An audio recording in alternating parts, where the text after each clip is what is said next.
here in Cabalawan Elementary School is the fact that there are many non-readers and non-numerates brought by the absence of the face-to-face classes. It is for this reason why Project Dalan was conceptualized. For the information of everybody, I am the project chairman of Project Dalan. Akon ko dinigin pipinaniguruhan nga ma-implementar ini nga Project Dalan para ma-solve ini nga one of the problems nga ni nga damo ang mga bata nga diri pa nakakabasa, diri nakakakilala hin numbers tungod manggod han pandemic nga waray face-to-face classes. So amay niya nga ginpinaniguruhan ini namon. For the information about improvement in their literacy and numeracy. And of course, all these will not be possible without the untiring dedication and fervent effort of the teachers. And because of that, ako mismo, tutok na tutok ako han mga improvement han iyo mga anak. Ginsasakripisyohan ko ito pag-visit kada section, kada klase, pag pinabasahit kabataan, sanglit, nangingilala ako, maaram ako kung ano nga section, buruligan pa, ano't angay buhaton, and nakita ko gihapon ito, ang dako nga improvement ang kabataan. Since August until now, nakita ko kung gaano kadako nga improvement. Especially, mas special mention lang ako ang grade 3 and grade 4.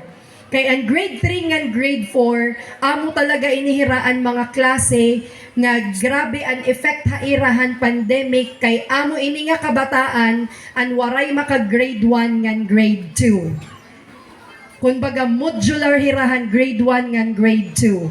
Sanglit, dida talaga nga mga section, mga klase and grade 3 and grade 4 and may da kami nakita nga dako nga problema han literacy nga numeracy dida han pagtikang han klase.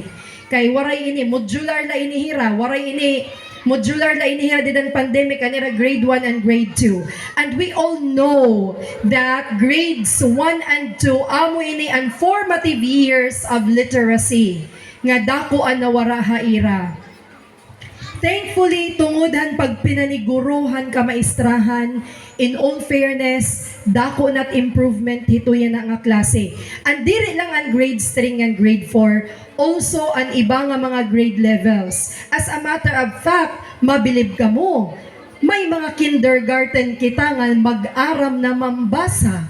Magkarit na mambasa kindergarten pa lang. And that is because of the effect han project dalan nga tutok na tutok good kami hit pag pinabasahit kabataan. That is why I think your teachers deserve a warm and resounding applause. Can we give the teachers a warm and resounding applause? Masigabong palakpakan hit mga maestra. Grabe intalo nito hirat, halos itiran magtinamod na lang kada intalon vacant time nira imbis sira mapahuway matawag hinbata nga diri pa maara magbasa kay na pre-pressure hira nga agi bangin maglibot na naman inihima magpabasa may dapa ko nan reader. So itayra intalon igparahuway natawag ito hiran mga bata nga mga buruligan pa pagbasa. That is why the teachers deserve the warm and resounding applause. Of course, not only the teachers. Kay maski ano pa nga pag pinaniguruhit maestra, kunit mga kag-anak, if the parents are not supportive towards the education of their children, sayang ang effort han mga teachers. That is why, aside from the teachers, the parents also deserve a warm and resounding applause. Palakpakan naton ang mga kag-anak. Usag hapirahan mga rason kay ano adi kita nga tanan. And of course, diri naton hingalimtan gihapon ang aton external stakeholders, ang aton council han Barangay 97, baga permanente gud kita may da representative from the council, ang aton GPTA nga permanente aktibo, usagi hapirahan mga instrumental factor for the success of Project Dalan. Let's also give them a warm and resounding applause. Palakpakan naton hira. Hinaupon pa, sir, ma'am, nga dili ka mo magsawa pagsuporta hito dida nga aton project dalan. Kunan iba nga mga departamento, iba nga mga schools, nagbabag-ubag-o hirahin mga ngaran hitira mga project. Kami din niya Kabalawan, we are consistent and we are very loyal.